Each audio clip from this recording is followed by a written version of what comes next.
What is going on, everybody, and welcome back to another episode of the A24 Archive. And this is the segment on my channel where I go back through A24's entire filmography from the first film they released all the way until whenever I get caught up. And if you can see here, I have my Bo Burnham Inside t-shirt on because this movie is directed by Bo Burnham, and it just so happens to coincide with a new series I have on my channel, Nate's Favorites. This is one of my favorite coming of age films, and I wanted to include it in both, similar to Hereditary recently, a movie that fits in with the A24 archive, but also is a movie that I absolutely adore. And I feel like when this film was released, it did not get the recognition that it deserved, and I still to this day do not believe that it gets the recognition that it deserves. And on rewatching it, I just fell in love with it even more, and it's so impressive that this was Bo's directorial debut and how much of a punch that it packs. And I'm really excited to talk about this movie with you today. And the film I'm going to be discussing is Eighth Grade. Eighth Grade is directed by Bo Burnham. 13-year-old Kayla endures the tidal wave of contemporary suburban adolescence as she makes her way through the last week of middle school, the end of her thus far disastrous eighth grade year before she begins high school. So, as I said, I love this movie. I think that it is perfect. I really do not have any complaints about it whatsoever.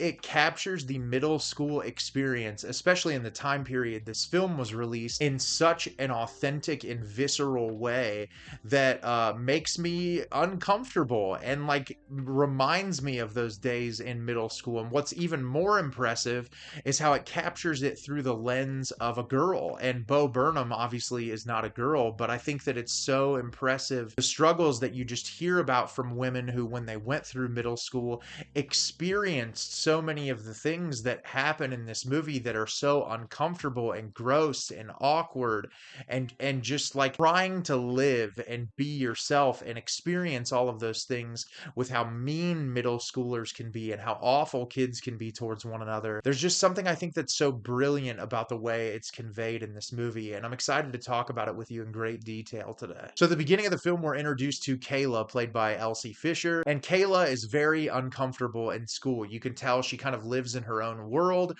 She has a YouTube channel where she essentially tries to motivate other people, and it's really interesting the contrast between her presence online and how she actually interacts in day-to-day life. And they do like the school awards at the beginning of the movie, and she ends up winning like most shy, and she's incredibly beat up about it. And she goes home, and we're introduced to her dad, Mark, played by Josh Hamilton, who clearly loves her. He's a single dad. He really works hard to be in her life. He's trying to talk to her at the dinner table all the time, but she's a kid. She's a teenager, so she's shut off in her own world. She's constantly on her phone, interacting with friends online, and just trying to live her day to day. And throughout the film, we see her go to a party that she doesn't want to go to, interacting with different people. She goes to a high school visit and starts to spend time with some high schoolers, and we just see her navigating this really uncomfortable time in her life. And the film is just examining those emotions and feelings that exist with being a middle schooler, going through puberty, understanding who you are as a person and trying to embrace and grow as a person, and all the confusing feelings associated with that. So like I said, I think this movie is brilliant, and for a few reasons. For starters, Elsie Fisher is phenomenal in this movie.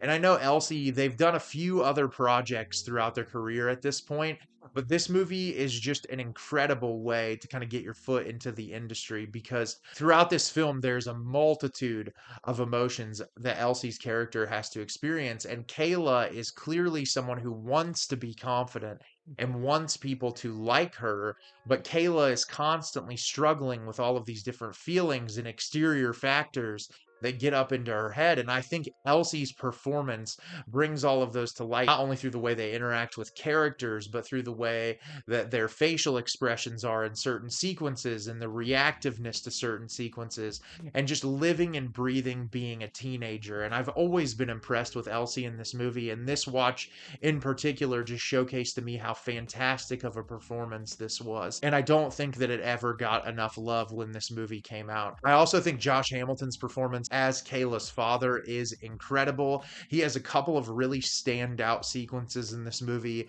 that he gets to shine, especially towards the third act. There's a scene by a campfire that the two of them have a conversation, and I think it's absolutely beautiful. And he just plays the dad who loves his kid so much but doesn't want to like intrude or invade. We don't know a whole lot about how the parents separated or what happened in their marriage. We get a little bit of insight towards the end, but just like you can see the difficulty of being a single parent, wanting to be there, but also not wanting to feel like you're being too intrusive or invading your teenager's space.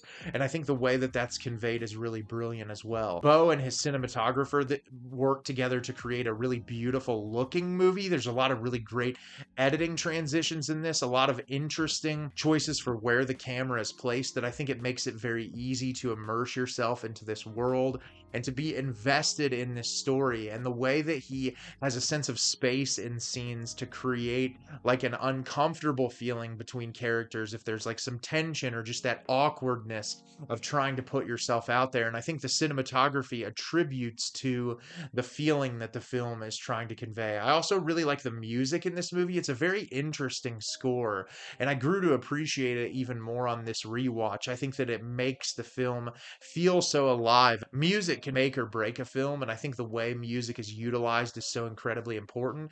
And Bo, being someone who works in music himself and has created music through his comedy throughout the years, obviously very much understood what type of music should accompany the tone of this film.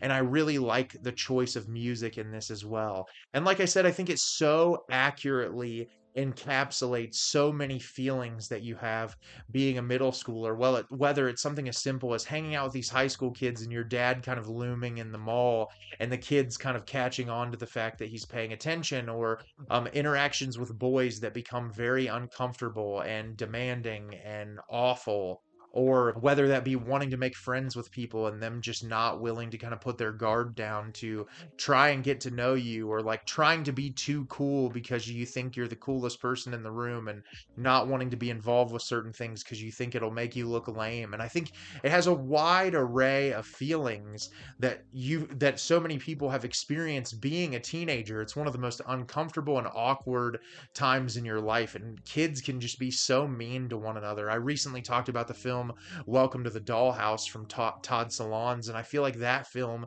encapsulates those feelings really well too. But this, I feel like, is so accurate to the era that it was released in. This came out in 2018, I believe, and I feel like it really nails that time period very well. And Bo's always been someone who's been online with the early creation of YouTube, and so he very much understands like social media culture and like people putting themselves out there, the inauthenticity that comes with that sometimes. And I really like the way that all of those things are approached in this movie. And then the fact that we get so much with Kayla's dad and how he's feeling. And I think that dynamic is really fantastic. And for a movie that's kind of tackling a lot of things, it never feels like anything is glazed over. It feels like all the time and attention is really paid to each and everything to make it feel satisfying as a cohesive piece.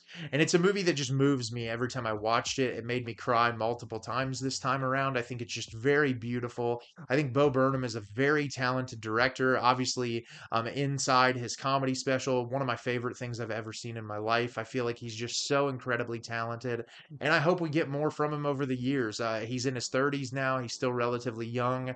I hope that he makes more movies. He's very talented at it. And if you've never seen this movie before, please give it time and attention. It is wonderful. So have you seen 8th Grade? Did you love it? Did you hate it? Leave me a comment down below and let me know what you thought. I thought this movie was incredible. I grow to love it more every time I watch it, and I think if you've never seen it before and you check it out, you'll really love it too. As always, if you can like the video and subscribe to the channel, helps me out a lot and lets me know the type of content you're looking for. I'm always putting out new material and look forward to getting more out for you in the near future. And as always, everyone, thank you so much for watching and have a great rest of your day.